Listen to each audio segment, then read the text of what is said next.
8 de julho, 19 horas em Brasília. Peço desculpas, estou há uma semana com soluço.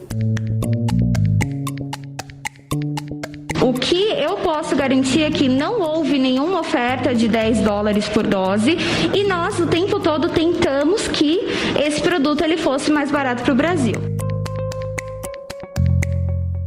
E algo também muito fundamental que insisto, embora seja óbvio dizer, mas que é preciso dizê-lo, a preservação absoluta de algo que é também inegociável, que é o Estado de Direito e a democracia. Ela está pedindo a cariação, acho que nós devemos fazer a cariação, até porque ela que está sendo acusada e ela faz questão de fazer a cariação. Isso. Na verdade, o meu posicionamento é favorável ao distrital misto. Importante dizer que a presidência da Câmara tem compromisso com a democracia. A quarta-feira amanheceu com a notícia de que Jair Bolsonaro havia sido internado no Hospital das Forças Armadas em Brasília por causa de uma crise de soluço que dura há mais de uma semana e com fortes dores abdominais. O presidente foi diagnosticado com uma obstrução intestinal e foi transferido para São Paulo para que os médicos que o atenderam na época em que foi vítima de uma facada em 2018 durante a campanha avaliem a necessidade de uma cirurgia de emergência. Com isso, o encontro que estava marcado para aparar arestas entre Bolsonaro e os poderes legislativo e judiciário foi adiado. Depois dos ataques desferidos contra integrantes do Supremo Tribunal Federal e de suas ameaças à realização das eleições, os chefes dos três poderes iriam se reunir nesta quarta-feira em busca de uma espécie de trégua política. A reunião seria realizada na sede do STF e foi proposta e articulada pelo presidente da Corte, Luiz Fux. Por falar em eleição, a Câmara dos Deputados começa a debater a reforma política. A proposta da relatora, a deputada Renata Abreu, do Podemos, quer ressuscitar o chamado Distritão, que já foi rejeitado 2 vezes pelo plenário da Câmara em 2015 e 2017. Enquanto isso, a CPI da Covid continua seus trabalhos para provar que houve negligência e possível corrupção no governo federal ao longo da pandemia. Nesta quarta-feira, foi ouvida a diretora técnica da Precisa Medicamentos, Emanuela Medrades, que negou em depoimento que a empresa tenha ofertado doses da vacina Covaxin ao Ministério da Saúde por um valor de $10 a dose, isso em novembro de 2020. No contrato assinado em fevereiro e intermediado pela Precisa, o Ministério da Saúde concordou em pagar $15 por dose da Covaxin. As doses nunca foram entregues, nada foi pago e o contrato foi suspenso em junho, após denúncias de irregularidades nessa contratação. No Poder em Pauta de hoje, vamos abordar esses assuntos com os nossos repórteres de Brasília, que cobrem o dia a dia da política. Então, fazendo a nossa conexão tradicional com Brasília, do Poder em Pauta, nosso encontro quinzenal, cumprimento inicialmente Vera Rosa. Olá, Vera, tudo bem com você? Oi, Emanuel, tudo bem e você? Tudo bem também. O Felipe Frazão, que faz parte desse time aqui do Poder em Pauta, está de férias e hoje nós temos uma figura que já participou do Poder em Pauta e está de volta. Gostamos muito da participação dele. Estou falando do André Schauders, também lá diretamente da capital federal. Olá, Schauders, como vai? Opa, tudo bom, Emanuel? Tudo bom, Vera? Tudo bom, ouvinte? É isso, André Oi, Schauders, muito bem-vindo. Obrigado, é bom estar de volta. Muito bom, André Schauders, Vera Rosa, nosso time hoje aqui do Poder em Pauta. E a gente abre esse programa, evidentemente, analisando um pouco a repercussão da internação do presidente Jair Bolsonaro. Neste momento em que estamos gravando o podcast, na noite desta quarta-feira, o presidente já está internado em São Paulo, por onde passou por exames, e a equipe médica optou por um tratamento clínico conservador, ou seja, até esse momento da nossa gravação, não há prognóstico de uma cirurgia de emergência. De qualquer modo, isso mudou muito o clima da política, da classe política, do Palácio do Planalto, do país, da imprensa, sobre o estado de saúde do presidente Jair Bolsonaro. Vera, por onde podemos começar? Primeiro, eu queria que você contasse desse presidente que já vinha, digamos, tendo que enfrentar uma série de crises de natureza política, andava muito estressado e agora parece que estourou na saúde também. É uma nova crise que o presidente agora precisa encarar e que aparentemente pode ser preocupante, né, Vera? Pois é, Manuel, o presidente Bolsonaro, que a gente que cobre aqui, né, o poder, a gente vinha reparando, ele estava soluçando muito, né? Ele mesmo havia dito, eu estou aqui com soluço e tal, fazia mais ou menos uns 15 dias que ele vinha assim. Desculpa, estou há uma semana com soluço, talvez não consiga me expressar aqui adequadamente durante essa live. Ele tinha dito que ele tinha feito um implante dentário e achava que isso teria sido algum problema ali na anestesia que estava perdurando.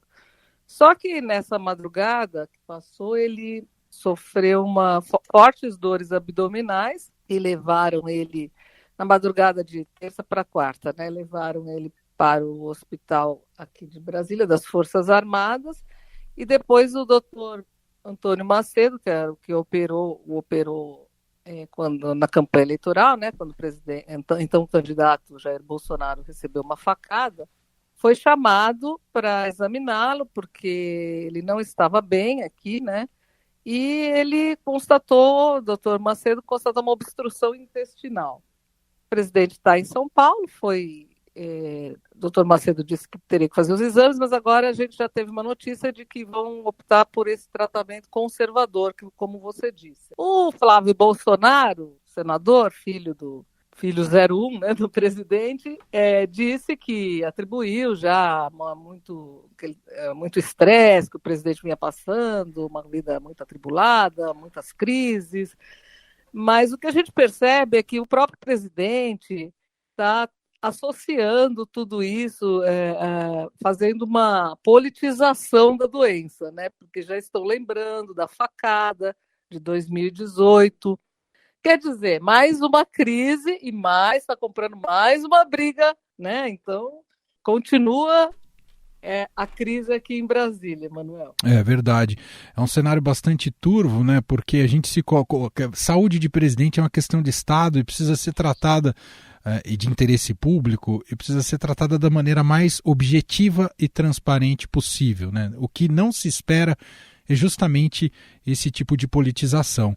Mas, André, imediatamente, até pela foto que as redes do presidente já publicaram, do estado dele ali no hospital, já há um processo de vitimização do presidente que me lembrou justamente a campanha de 2018, André.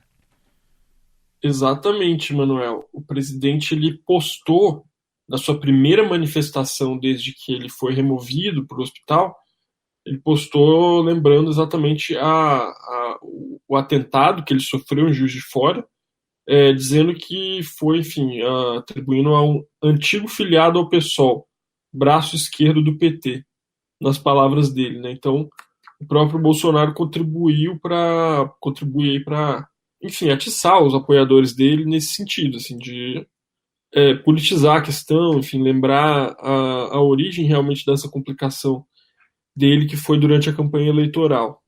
Bom, vamos aguardar, né, quais serão os próximos passos aí do tratamento clínico. Ô Vera, pelo que sabemos até agora, em tese, oficialmente não saiu nada até a nossa gravação aqui do podcast, mas aguardamos que Hamilton Mourão, vice-presidente, deve assumir a presidência a partir de agora, enquanto o presidente está fora de combate, Vera?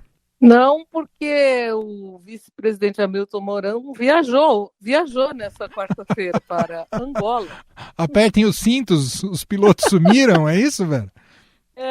Ele já tinha um compromisso lá da comunidade de países de língua portuguesa e viajou ao mesmo tempo que o presidente estava indo para São Paulo, Mourão já estava viajando para Angola. Em tese, né, por enquanto, o presidente Bolsonaro não vai passar, ele vai se afastar, mas ele continua presidente, não assume o Mourão. E está fora do país. Então, por enquanto, continua com o presidente Bolsonaro. De qualquer modo, isso chega num momento em que o presidente estava sob a mira de muitas crises ao mesmo tempo, muito desgaste da CPI da Covid, talvez um dos momentos mais delicados do presidente, até também pelas recentes pesquisas que saíram sobre a popularidade dele, não é, Chalders? É verdade, Manuel. O presidente ele vinha dando sinais de não estar muito bem, assim, do ponto de vista da sua saúde como um todo, né? Então, por exemplo, ele estava com a questão de insônia ali, vários auxiliares dele comentavam isso. O presidente estava dormindo mal, ele estava tendo dificuldade de se concentrar, às vezes, ao longo do dia. Afinal de contas, é um cargo que tem muita pressão. Apesar do presidente não divulgar as horas de trabalho dele, né, porque a agenda oficial só mostra uma fração das coisas que ele faz, a gente sabe que é um cargo onde a pessoa tem muita demanda, né, tem muito estresse, muitos assuntos para resolver.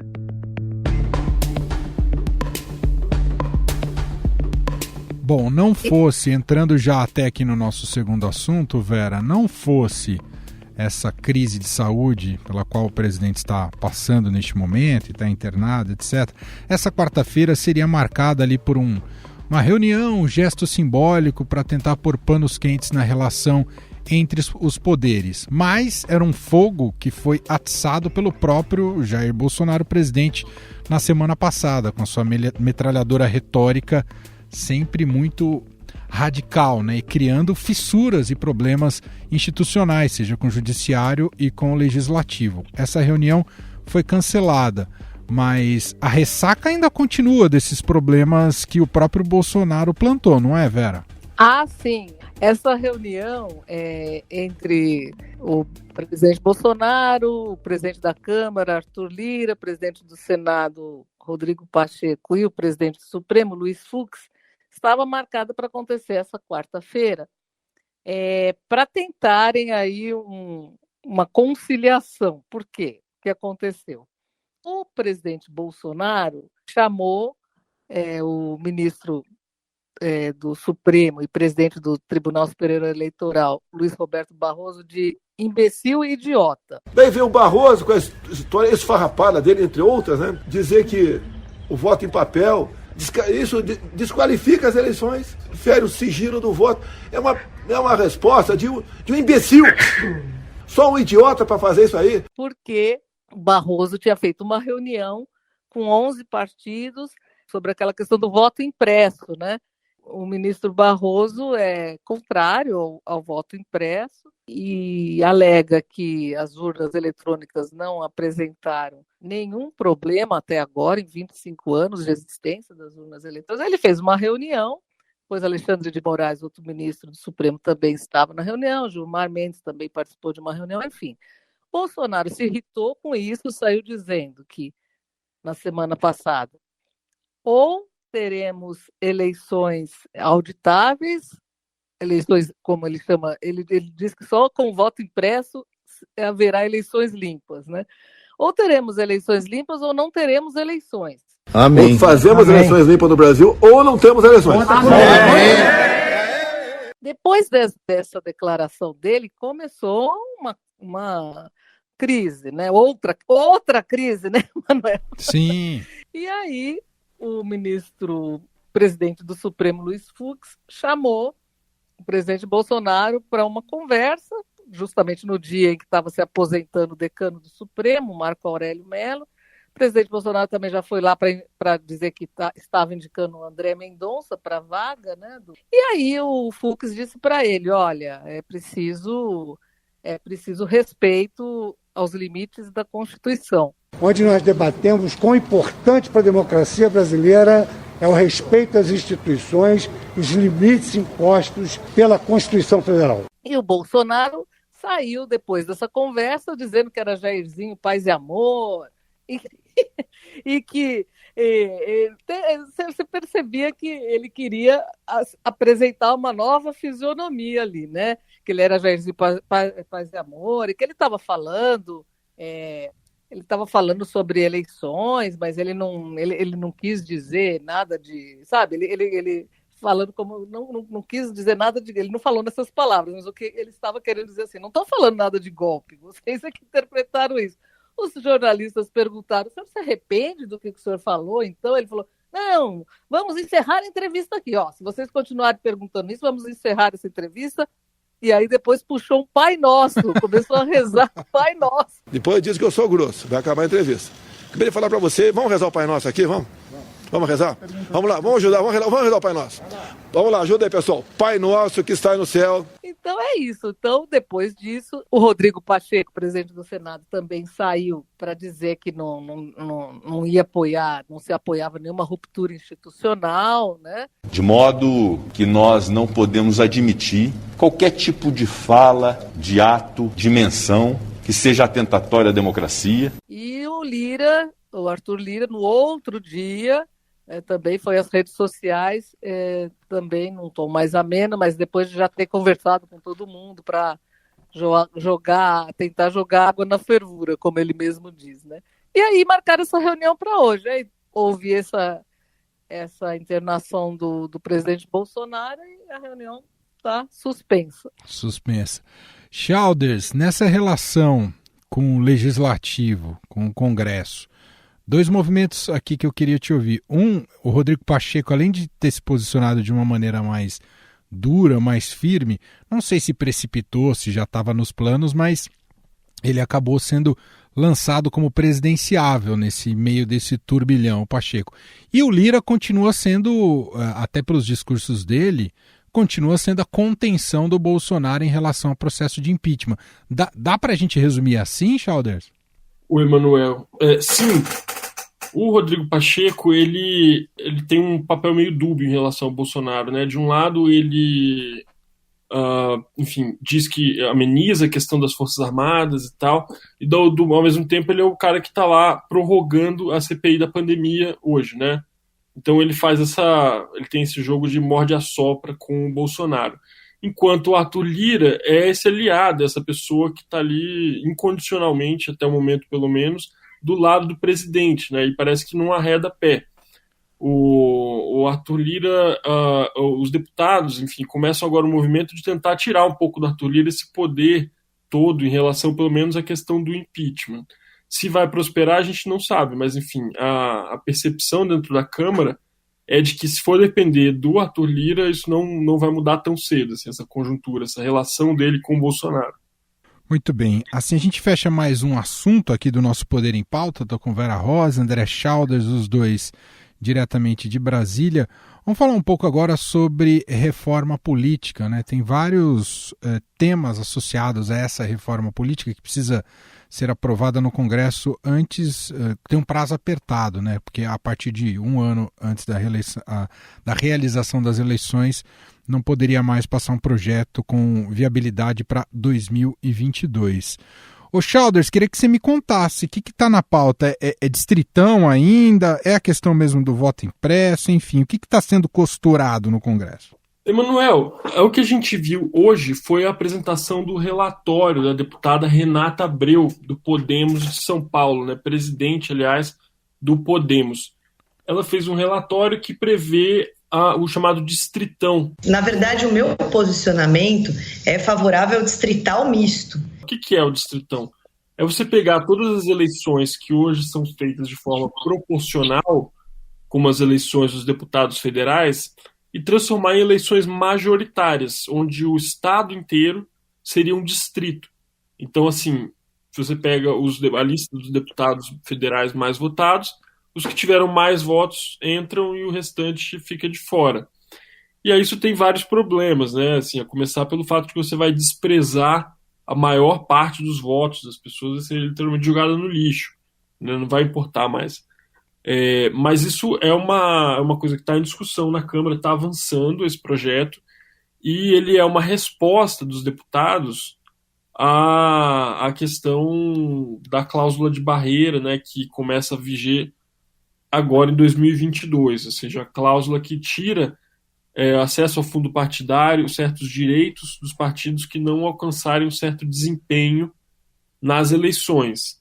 E aí os deputados estão com a forma de se proteger dessa mudança que está marcada para vir, estão fazendo avançar esse projeto da Renata Abreu de reforma política. A dúvida, Manuel, é justamente o Senado. Na Câmara a gente sabe que esse projeto tem apoio, ele é popular entre os deputados por uma série de razões, entre elas principalmente por favorecer quem já tem mandato, mas há dúvida se esse projeto terá fôlego no Senado. Vera, quero te ouvir sobre isso, porque o Distritão é muito polêmico e para muitos especialistas, cientistas políticos, é um dos piores sistemas eleitorais possíveis pensando em representação no legislativo. Vai prosperar mesmo, Vera? Olha, como o Schauder estava dizendo, tem uma polêmica aqui, viu? Essa proposta da Renata Abreu prevê o Distritão para as eleições de 2022, mas um período de transição até 2026 para implantar aquele outro modelo que também é polêmico do distritão misto, né? Olha, tem muita resistência, sabe, Emanuel? Está bem dividido, eu acho, aqui. Não sei te dizer se vai prosperar. O próprio presidente do PSD, o Gilberto Kassab, outro dia deu uma entrevista falando contra o distritão. Então, assim, ainda tem um caminho a percorrer, né? Como o Schauder estava dizendo, ainda tem o Senado também, né? Agora, uma coisa que está fora essa reforma da Renata Abreu, que ela apresentou hoje, a presidente do Podemos, que é uma PEC. Sim. E que está sendo apresentada aqui, é a do semipresidencialismo, né? Ah, bem lembrado. Que história é essa, Vera Rosa, do semipresidencialismo? Me explica. Pois é. Essa proposta, na verdade, ela já tinha sido, na época no governo Temer, ela já tinha sido discutida.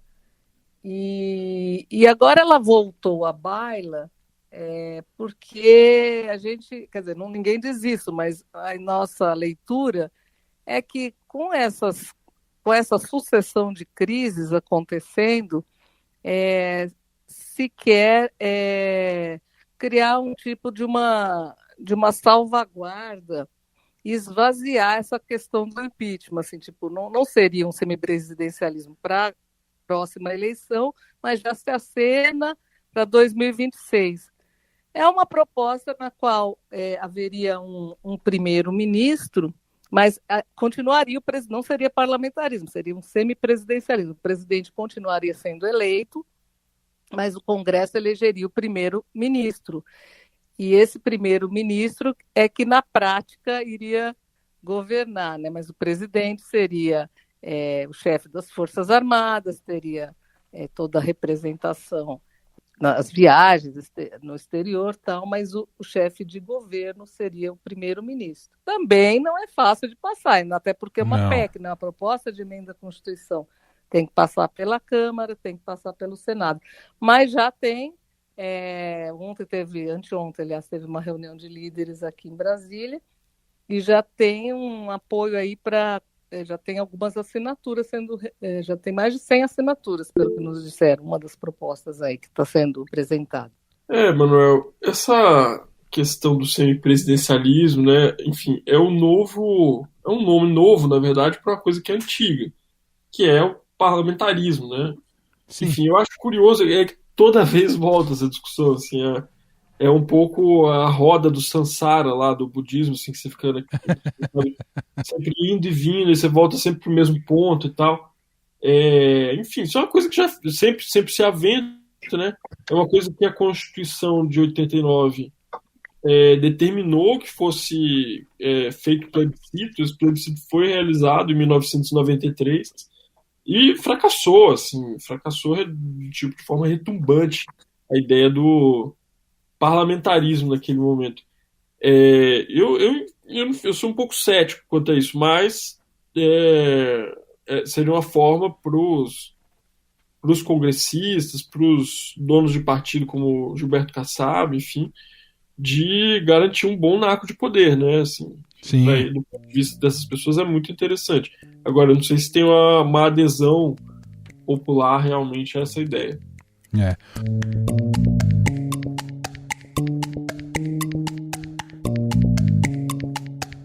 Bom, Bom, deixa eu entrar aqui no último tema da nossa conversa de hoje, do Poder em Pauta, aqui com André Schauders e Vera Rosa, os dois em Brasília. Schauders passou, inclusive, essa quarta-feira toda, uma quarta-feira bastante tensa por causa da saúde, estado de saúde do presidente Jair Bolsonaro. O Schauders passou acompanhando a CPI. CPI que está chegando ao seu final de primeira temporada, vamos dizer assim, que vem recesso por aí e depois ela retoma daqui 15 dias e aí para mais uma temporada de 3 meses que promete muito desgaste do presidente Jair Bolsonaro. Hoje foi o caso Covaxin que esteve ali mais uma vez tentando se extrair fatos, provas para a Comissão Parlamentar de Inquérito, né, sobre esse caso Covaxin. A diretora da Precisa Medicamentos enfim falou, né, Schauders?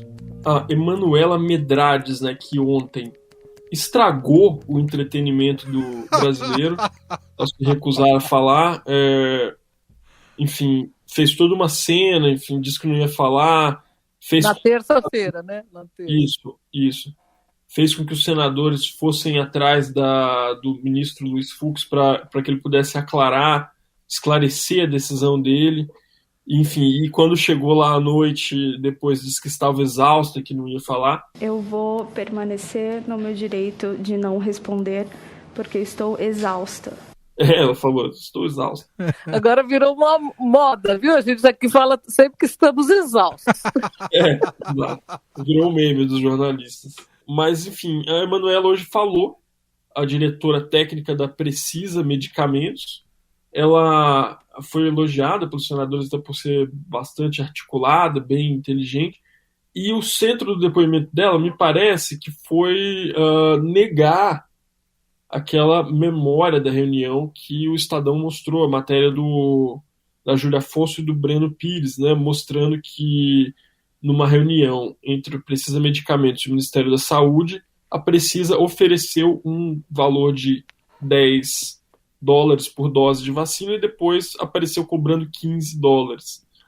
A Emanuela disse no depoimento dela que, na verdade, não houve uma oferta. Na verdade, tudo o que aconteceu foi uma intenção, uma possibilidade de oferecer R$10. Os senadores, a vacina a $10, perdão. O que eu posso garantir é que não houve nenhuma oferta de $10 por dose e nós o tempo todo tentamos que esse produto ele fosse mais barato para o Brasil. Os senadores não compraram essa versão, Manuel.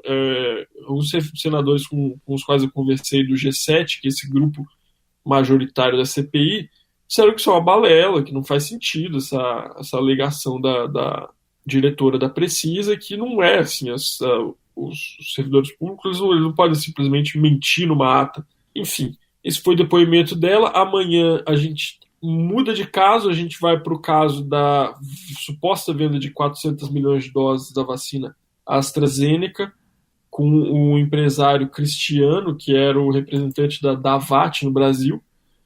E aí, depois do depoimento de Cristiano, amanhã a CPI entra de recesso, junto com o resto do Congresso. Só volta provavelmente no dia 3 de agosto, segundo disse o senador Humberto Costa. E durante esse tempo, Emanuel, a CPI tem uma série de coisas para fazer. A CPI tem uma série de sigilos de pessoas, sigilos fiscais, sigilos telefônicos e telemáticos de pessoas que foram quebrados, né, que estão em poder da CPI e que vão ser analisados. Então, por exemplo, quando na volta do recesso o senhor Maximiliano, que é o dono da Precisa, for depor, ele vai ter contra si um grupo de senadores muito mais bem preparado, digamos assim, que vai ter estudado com muito mais minúcia todas as informações que foram colhidas, né, pela CPI nesse meio tempo. Vera, se você fosse fazer uma sinopse para Netflix, já que a gente está fazendo essa alegoria audiovisual, dessa primeira temporada da CPI, como é que você resumiria para a gente de como foi essa primeira temporada da CPI? Eu vou já dar um chute aqui. Ela teve altos e baixos, né, Vera? Teve altos e baixos. Até, lembra, teve um podcast que você falou, nossa, mas a CPI não está mais verdade. dando golpe nenhum, tal. Aí logo em seguida veio o escândalo da vacina indiana Covaxin, né? Verdade. E o depoimento, então, eu acho que foi ali uma inflexão, ali o depoimento do deputado Luiz Miranda, né, que até então um aliado do governo, né, que acusou ali, apontou um esquema de corrupção no Ministério da Saúde. Se nessa nova temporada também, como você falou de Netflix, eu acho que, pelo que a gente está vendo, vai ser também uma temporada de acareações, né? Que ainda não houve nenhuma acareação, mas hoje mesmo essa diretora da Precisa, a Emanuela Medrades, disse estar disposta, fez até um desafio, né, que ela quer uma cariação com o irmão do deputado Luiz Miranda, né, o Luiz Ricardo. Ela está pedindo a cariação, acho que nós devemos fazer a cariação, até porque ela que está sendo acusada e ela faz questão de fazer a cariação. É isso. Disseram que eles mentiram, que não teve nada disso, essa questão também do preço. Vamos ver, né? Como é que volta? Os próximos capítulos. Mas, assim, o negócio, assim, que isso está chegando muito perto do governo, né? Exatamente. Mantendo essa alegoria audiovisual nesses 15 dias, mas esperamos que sejam por poucos dias, o brasileiro trocou esse Big Brother da CPI por um plantão médico, aquela série de plantão médico de porta de hospital acompanhando a situação do presidente Jair Bolsonaro, que a gente espere que esse capítulo termine o quanto antes e ele volte à labuta. Muito bem, quero agradecer meus colegas aqui de Poder em Pauta. Primeiramente, André Chalders, que mandou muito bem. Obrigado, Chalders, mais uma vez. Opa, obrigado, Manuel. Obrigado, Vera Lúcia, pela companhia e obrigado, ouvinte. Vera com vários codinomes, mas o oficial é Vera Rosa, né, Vera? Obrigado, Vera. Mas tem o Lúcia também, tá certo, que o Rosa é sobrenome. Obrigado, Vera. Obrigada, Emanuel, obrigada, Chalders, aí pela parceria e aos nossos ouvintes.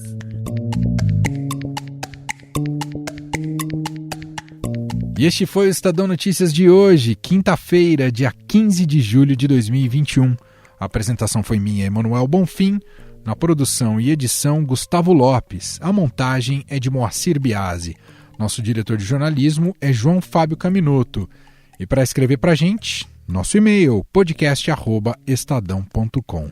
Bom, 2 recados. O primeiro deles é que eu estou saindo de férias a partir dessa quinta-feira e só retorno em agosto. Então, ao longo dos próximos episódios e as próximas semanas, você terá a incrível companhia do meu colega aqui, Gustavo Lopes, tá certo? Ao longo dos próximos programas. E o segundo recado, antes de partir definitivamente, é que você fica agora mais uma vez com Paula Lima e mais um Drops do Vozes Negras. Um abraço, gente. Até a volta. Doritos oferece Vozes Negras. Drops Vozes Negras. Hoje no Vozes Negras, Sandra Sá fala sobre a sua relação com o ícone da música preta brasileira, Tim Maia. O Tim Maia, sinceramente, eu acho que Neguinho fala mais dele como no folclore, sabe? Porque eu acho que eu não sei se não fosse esse folclore dele, se ele seria tão como ele é hoje, tão idoso, sabe? Tão tão oba-oba como seria hoje. Cara, primeiro o cara era incrível, acho que era uma criança, sabe? Uma criança que fica se defendendo o tempo inteiro, mas o cara é gênio, falar o quê, cara? O gênio, sabe que aquele lance que ele não só falava assim, eu quero a bateria assim, assim, assim, não. Ele assim, olha, ele sentava na bateria e falava assim, aí, a bateria aí, vai nesse caminho aqui, essa levada aqui. Aí chegava pro cara do baixo, aí, faz mais ou menos essa levada, deixava os caras livres, mas dava, sabe qual era o lance? Aí, essa levada, para todo mundo. Aí pegava na flauta, ainda mandava na flauta. Quer dizer, sabe, eu tô falando isso porque cantar, todo mundo já sabe como o cara cantava, né? Como o cara canta, né? Eu acho que agora mesmo é que ele tá cantando. Você ouviu Drops Vozes Negras. Realização Sony Music e Rádio Eldorado.